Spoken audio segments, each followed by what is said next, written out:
12월 27일 법률방송 로투데이 시작하겠습니다. 첫 소식입니다. 올해 말로 활동이 종료되는 검찰 과거사위원회 활동기한이 내년 3월 말까지로 3개월 더 연장됐습니다. 연장 배경과 과제 등을 짚어봤습니다. 심층 리포트 김정래 기자입니다. 검찰의 과거 인권 침해 사건이나 검찰권 남용 사례 등에 대한 진상규명을 위해 출범한 검찰 과거사위원회 활동기한이 내년 3월 말까지로 3개월 더 연장됩니다. 앞서 김영희, 조영곤 변호사 등 진상조사단 조사위원 6명은 지난 19일 기자회견을 열고 검찰 내부에서 조사단 활동을 뒤흔드는 압박이 있었다며 과거사위 활동기한을 3개월 이상 더 연장할 것을 촉구한 바 있습니다. 조사단을 상대로 민형사 조치를 운운한 것에 대해서 압박을 느끼고 이에 법무부는 지난 24일 검찰 과거사위 규정을 개정해 활동기한 연장 근거를 마련했습니다.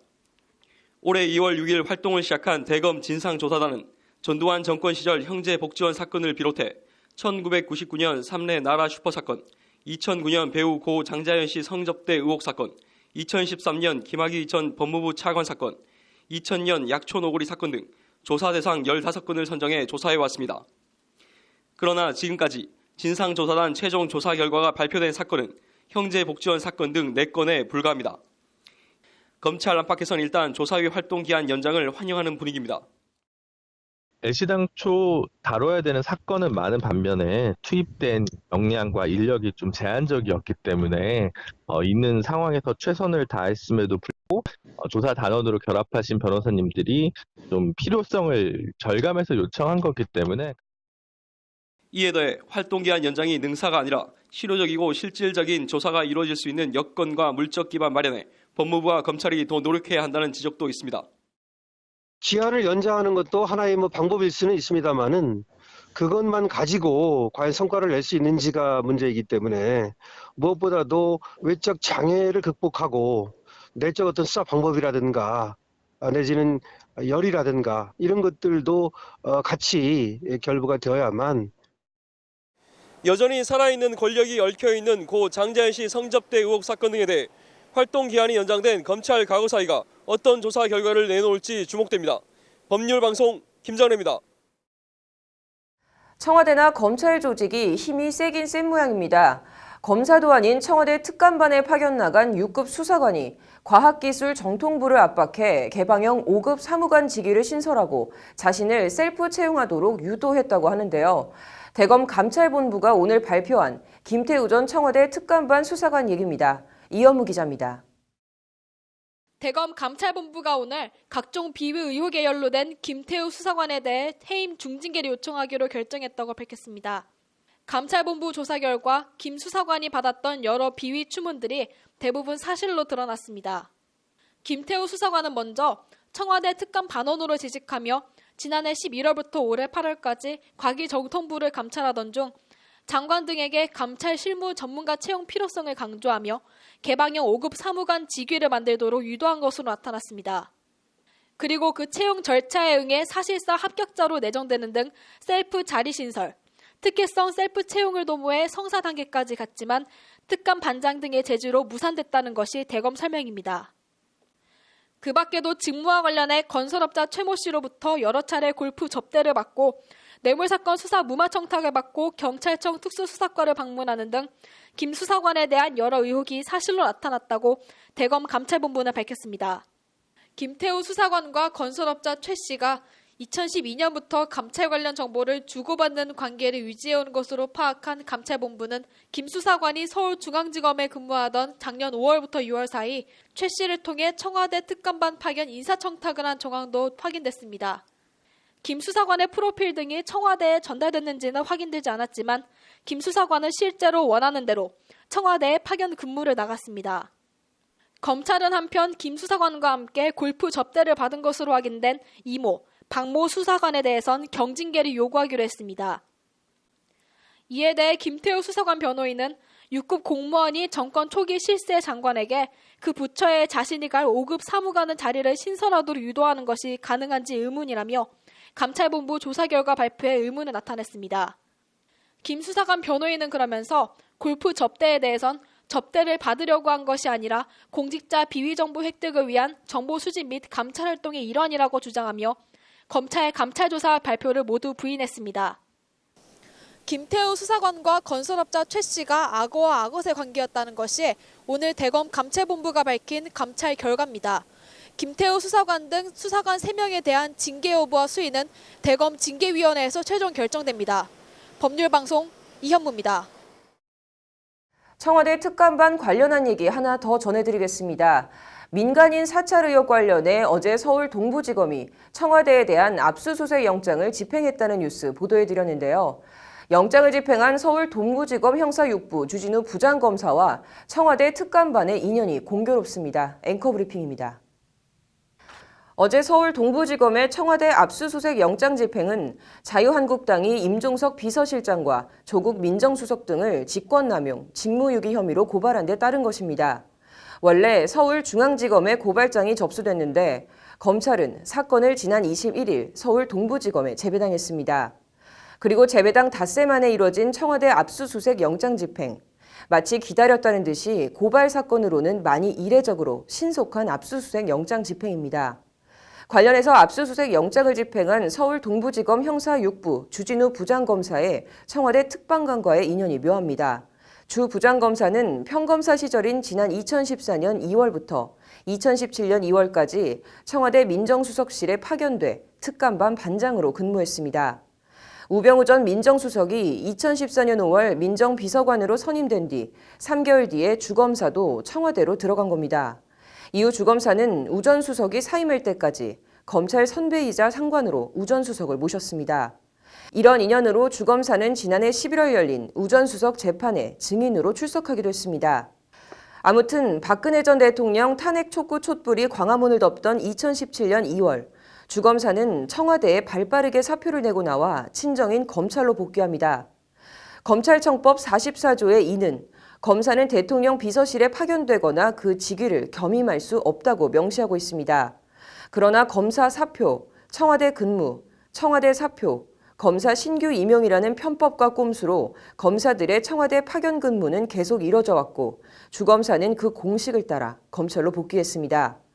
당시 참여연대는 현직 검사의 청와대 근무를 금지한 검찰청법을 회피하는 편법을 썼다가 또 꼼수를 부려 검찰로 복귀하려는 이들을 규탄한다. 법무부는 이들을 재임용하지 말아야 한다라는 선명을 했지만 그냥 공연불에 그쳤고 주검사는 다시 검사가 됐습니다. 주진우 검사와 이름이 같은 주진우 기자는 당시 자신의 페이스북에 이런 글을 남겼습니다. 주진우 검사님께 말씀 많이 들었습니다. 제 말을 더 많이 들으셨겠지만 짜증나셨죠? 어쩌겠어요. 이름이 그런 걸. 주검사님, 이명박 정부 때 잘 나가시더니 박근혜 정부 때는 너무 막 나가시더군요. 청와대에서 얼마나 고생이 많으셨어요. 박근혜의 칼이 되어주시느라, 우병우 오른팔 하시느라. 그게 다 최순실 뒤치다거리였던 걸 모르시진 않겠지요. 다 지위와 입장이 있다고요. 일제 순사들도 그렇게 말했습니다. 뭐 이런 내용들입니다. 검찰에서 굳이 서열을 따지자면 동남북서라고 서울 동부지검은 서울중앙지검에 필적하는 위상을 가지고 있습니다. 주진우 부장검사, 누구 말 맞다나 박근혜 정부에선 청와대 파견 나갈 만큼 잘 나갔고 문재인 정부 검찰에서도 승승장구하는 것 같은데 임종석 실장과 조국 민정수석에 대해 어떤 수사 결과를 내놓을지 사뭇 궁금합니다. 결과를 지켜보겠습니다. 앵커 브리핑이었습니다.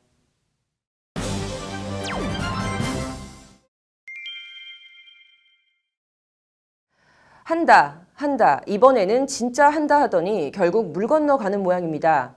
고위공직자비리수사처, 공수처 설치 얘긴데요. 시민단체들이 오늘 국회 정론관에서 공수처 설치 법안 처리에 미적거리는 국회를 규탄하는 기자회견을 열었습니다. 현장을 김태현 기자가 취재했습니다. 유감과 실망을 넘어 분노와 규탄의 목소리를 내지 않을 수 없다. 경실련과 민변, 참여연대 YMCA 등 6개 시민단체로 구성된 공수처 설치 촉구 공동행동이 오늘 오전 국회 정론관에서 기자회견을 열고 공수처 설치 법안을 처리하지 않고 있는 여야를 싸잡아 비난했습니다. 한마디로 법안도 다 발의돼 있고 여야가 처리하기로 합의까지 다한 사안을 뭐가 캥겨서 처리하지 않고 있냐는 질타입니다. 유감스럽다 못해 도대체 국회는 무엇이 무서워서 무엇이 걱정이 되길래 20년이 넘게 요구되어 왔던 이 공수처 법안을 제대로 심의조차 하지 않고 또 의결도 하지 않고 있는지 도무지 이해가 되지 않습니다. 심히 유감스럽습니다.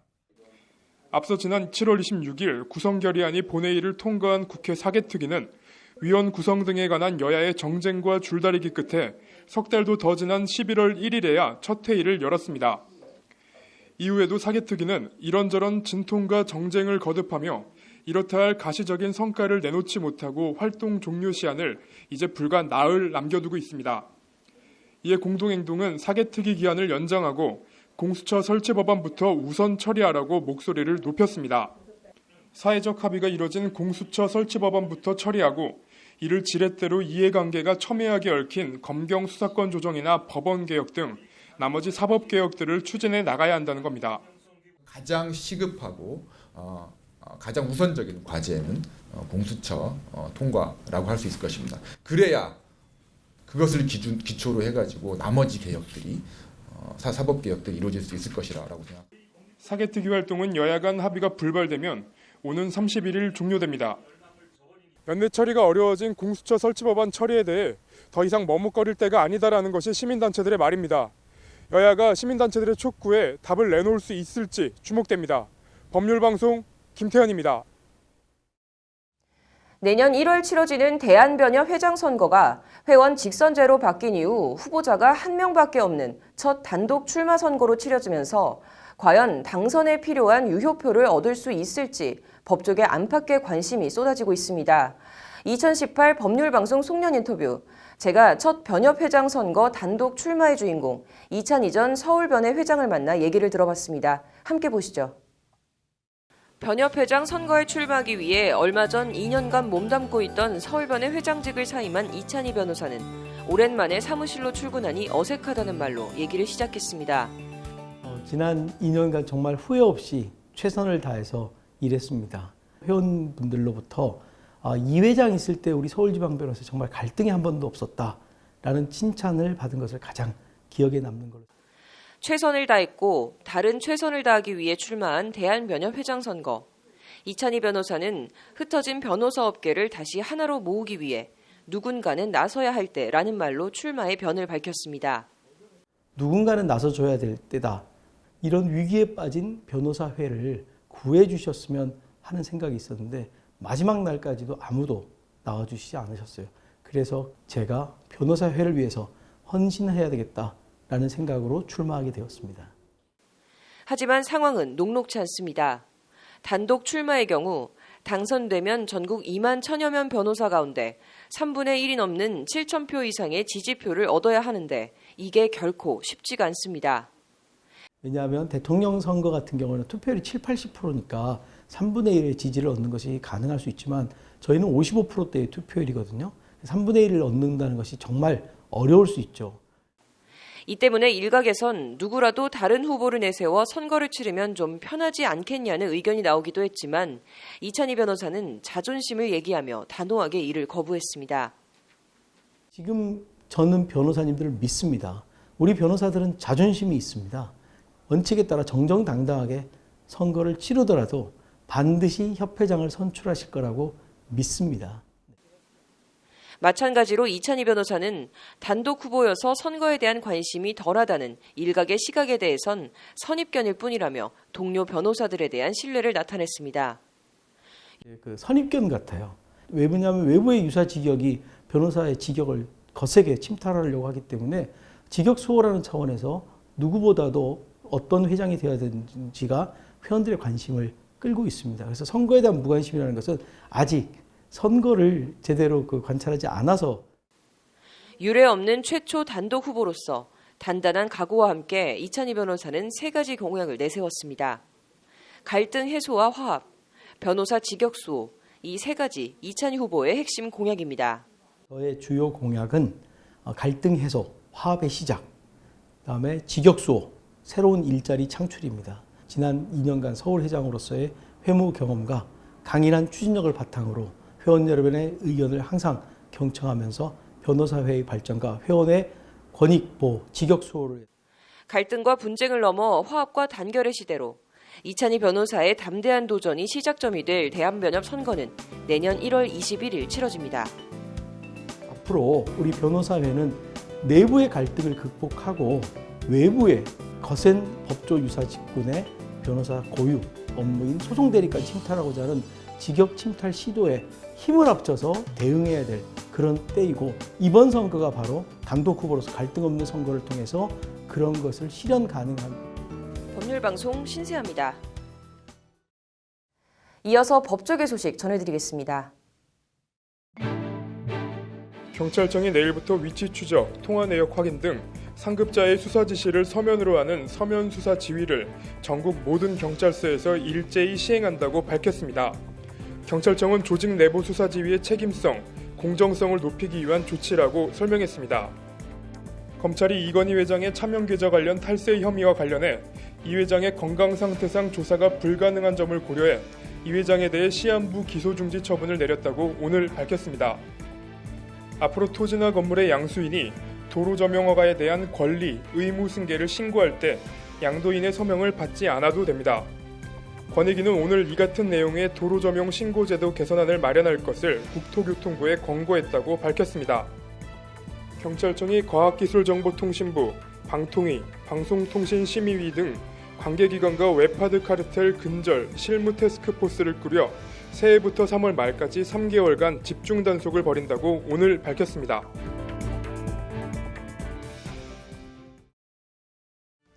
(12월 27일) 법률방송 로투데이 여기서 마치겠습니다. 시청해주신 여러분 고맙습니다.